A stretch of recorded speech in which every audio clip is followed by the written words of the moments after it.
ఇప్పుడైతే మేము పెద్దది మేము కోతేస్తున్నాము. మీరైతే చూసి లైక్ సబ్స్క్రైబ్ చేసుకున్నా ప్లీజ్ నచ్చిన వాళ్ళు కామెంట్ పెట్టన్నా, మీకైతే ఆర్ట్ సింబల్ ఇస్తాను నేనైతే. ప్లీజ్ మీరైతే లైక్ అయితే కొట్టన్నా ప్లీజ్ మీరైతే యూట్యూబ్ ముందుకి ఒక లైక్ కొడితే మాకు కూడా మోటివేషన్ మాదిరిగా ఉంటుంది యూట్యూబ్ ముందుకు వస్తున్నాను ఇంకా వీడియోని ఎంతోమందిని చూస్తుంటారు. మాకు ఒక లైక్ అయినా ప్లీజ్ ఒక లైక్ అయితే కొట్టండి.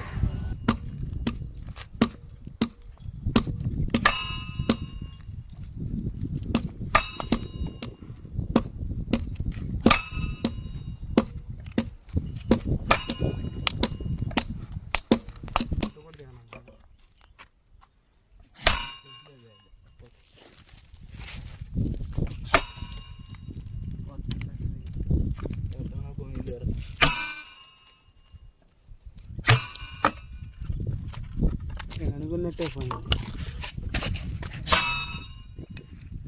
2 గింజలు వస్తుందంటావా? కొత్తన వస్తుంది.